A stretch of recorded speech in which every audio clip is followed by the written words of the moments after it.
Dalam kunjungan kerja di gudang Bulog Panaikang, Makassar, Sulawesi Selatan, Mentan Amran Sulaiman menegaskan bahwa stok cadangan beras pemerintah yang mencapai 4,5 juta ton tersebut memberikan jaminan kuat terhadap ketahanan pangan nasional di tengah gejolak global.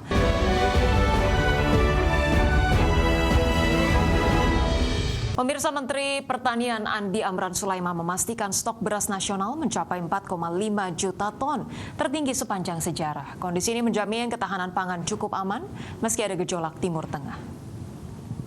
Dalam kunjungan kerja di gudang Bulog Panaikang, Makassar, Sulawesi Selatan, Mentan Amran Sulaiman menegaskan bahwa stok cadangan beras pemerintah yang mencapai 4,5 juta ton tersebut memberikan jaminan kuat terhadap ketahanan pangan nasional di tengah gejolak global, termasuk situasi di Timur Tengah. Ketersediaan beras yang melimpah ini menjadi bukti nyata komitmen pemerintah dalam menjaga stabilitas pasokan pangan bagi seluruh rakyat Indonesia. Di mana capaian signifikan ini tidak lepas dari berbagai kebijakan strategis pemerintah yang berhasil mendorong peningkatan produksi dalam waktu singkat. Dengan stok yang sangat tinggi ini, pemerintah optimistis dapat menghadapi berbagai tantangan dan memastikan pasokan pangan tetap terjaga dalam jangka panjang, yakni memenuhi kebutuhan hingga 11 bulan ke depan. Dulu itu gudang di Sulawesi Selatan penuh maksimal terisi 300.000 ton. Hari ini 700.000 ton. Seluruh Sulawesi Selatan. Tapi seluruh Indonesia sekarang kurang lebih 4,5 juta ton. Ini tertinggi selama Republik ini berdiri. Jadi nggak usah diragukan. Sekarang ini arahan Bapak Presiden, program prioritas utama Presiden, itu terbukti bisa menaikkan produksi beras, pangan dalam waktu yang singkat. Pemirsa, kinerja APBN hingga saat ini masih menunjukkan tren positif di tengah ketidakpastian global dan ketegangan di Timur Tengah. Hingga akhir Maret 2026, realisasi penerimaan pajak telah mencapai 394,8 triliun rupiah atau tumbuh 20,7% secara tahunan.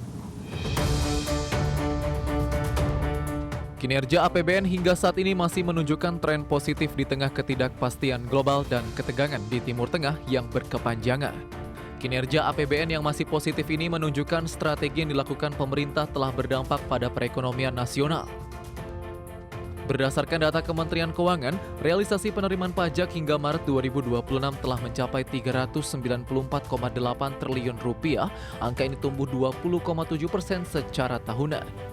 Realisasi penerimaan pajak hingga akhir Maret juga setara 16,7% dari target APBN sebesar 2.357,7 triliun rupiah. Selain pajak, penerimaan dari kepabeanan dan cukai tercatat 67,9 triliun rupiah, kontraksi 12,6%, dan penerimaan negara bukan pajak terrealisasi 112,1 triliun rupiah, turun 3% dibandingkan periode yang sama tahun lalu. Dari sisi belanja, hingga akhir Maret 2026 realisasi belanja negara mencapai 815 triliun rupiah atau tumbuh 31,4% secara tahunan. Realisasi ini setara dengan 21,2% dari pagu APBN sebesar 3.842,7 triliun rupiah. Belanja pemerintah pusat menjadi pendorong utama dengan realisasi 610,3 triliun rupiah, yang ditopang belanja kementerian lembaga yang mencapai 281,2 triliun rupiah atau tumbuh 43,4%. Sementara belanja non-kementerian lembaga tumbuh 51,5% menjadi 329,1 triliun rupiah. Adapun transfer ke daerah relatif stabil bersebesar 204,8 triliun rupiah atau kontraksi 1,1%. Hingga akhir Maret 2026, defisit APBN mencapai 240,1 triliun rupiah atau setara 0,93% terhadap PDB. Sementara itu defisit keseimbangan primer tercatat 95,8 triliun rupiah.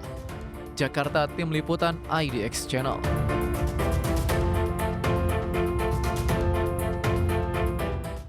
Direktur Utama Perum Damri, Setia Milatia Moemi, mengungkapkan 3 kali mengajukan penyertaan modal negara ke Kementerian Keuangan untuk pelayanan publik sekaligus keberlanjutan bisnisnya. Ya, namun sayangnya pengajuan tersebut ditolak. Alasan Kementerian Keuangan karena Damri dinilai masih mampu bertahan melayani kegiatan transportasi di seluruh Indonesia tanpa adanya PMN. Oleh karena itu untuk tahun ini pihaknya tidak kembali mengajukan PMN. Setia menambahkan bahwa Damri juga belum pernah mendapatkan skema Public Service Obligation dalam penugasannya, melainkan hanya mendapatkan subsidi dari proyek-proyek tender Kementerian Perhubungan. Biasanya proyek ini berupa angkutan perintis, angkutan KPSN, dan angkutan tol laut. Setia menambahkan saat ini saja bus Damri yang melayani angkutan perintis telah memasuki usia yang tidak produktif dengan masa usia armada lebih dari 7 tahun. Sebetulnya kami sudah 3 kali mengajukan PMN, sampai DPR Komisi 11 kami disetujui, tapi biasanya terus hilang. Jadi kena coret katanya Pak. Jadi di Kementerian Keuangan, jadi karena dianggap itu masih bisa bertahan katanya gitu. Jadi kami biasanya hilang Pak. Udah 3 kali kami ajukan. Mungkin Pak Hari udah juga ketemu saya berulang-ulang sampai bosan. Saya sampai malu. Jadi 2026 kami memang belum mengajukan lagi. Pemirsa, Presiden Amerika Serikat Donald Trump memberi ultimatum kepada Iran untuk membuka kembali jalur pelayaran Selat Hormuz hingga hari Selasa esok.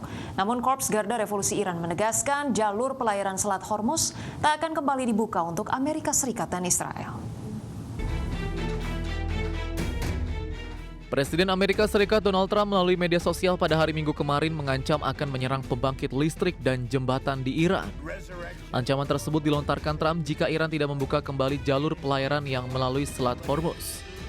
Setelah sebelumnya mengeluarkan ancaman pada hari Sabtu lalu, Trump kembali memperingatkan Iran untuk segera menghentikan langkah menutup Selat Hormuz. Di sisi lain, Wakil Menteri Luar Negeri Oman dan Iran sebelumnya dilaporkan telah mengadakan pembicaraan terkait pembukaan jalur Selat Hormuz untuk pelayaran. Adapun Angkatan Laut Korps Garda Revolusi Islam menyatakan Selat Hormuz telah mengalami perubahan strategis yang bersifat permanen. Iran menegaskan jalur perairan strategis itu tidak akan pernah kembali ke status sebelumnya, terutama bagi Amerika Serikat dan Israel. Saat ini Angkatan Laut Korps Garuda Revolusi Iran dilaporkan telah mencapai tahap akhir persiapan operasional untuk membangun jaringan keamanan baru yang mandiri di kawasan Iran. Langkah ini mencakup peningkatan pengerahan Angkatan Laut, sistem pemantauan canggih, serta kemampuan respons cepat guna melindungi perairan teritorial Iran. Berbagai sumber IDX Channel.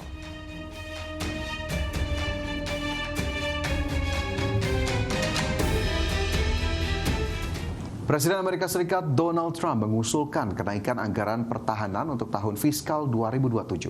Namun usulan kenaikan tersebut dinilai kontras dengan pernyataan Trump sebelumnya yang akan menghemat anggaran. Presiden Amerika Serikat Donald Trump mengusulkan anggaran pertahanan dalam jumlah besar untuk tahun fiskal 2027. Usulan tersebut mengemuka di tengah meningkatnya tekanan geopolitik akibat perang dengan Iran. Dalam proposal yang diajukan, Trump meminta pemangkasan belanja non-pertahanan sebesar 10% sekaligus meningkatkan anggaran militer hingga 1,5 triliun dolar Amerika. Usulan ini naik dibandingkan tahun 2026, yakni sekitar 1 triliun dolar Amerika. Kenaikan anggaran pertahanan itu mencakup rencana kenaikan gaji personel militer sebesar 5% hingga 7% di saat ribuan tentara Amerika Serikat masih dikerahkan di Timur Tengah. Gedung Putih menyebut peningkatan anggaran ini sebagai langkah yang bersejarah, termasuk jika dibandingkan dengan lonjakan belanja militer menjelang Perang Dunia Kedua. Namun langkah agresif ini kontras dengan janji Trump sebelumnya untuk menekan pengeluaran pemerintah dan mengurangi defisit anggaran. Sementara faktanya, defisit APBN Amerika Serikat justru terus melebar. Kantor Anggaran Kongres memperkirakan defisit mencapai 1,85 triliun dolar Amerika pada tahun fiskal yang berakhir 30 September. Angka tersebut lebih tinggi dari tahun sebelumnya yang sebesar 1,77 triliun dolar Amerika. Berbagai sumber IDX Channel.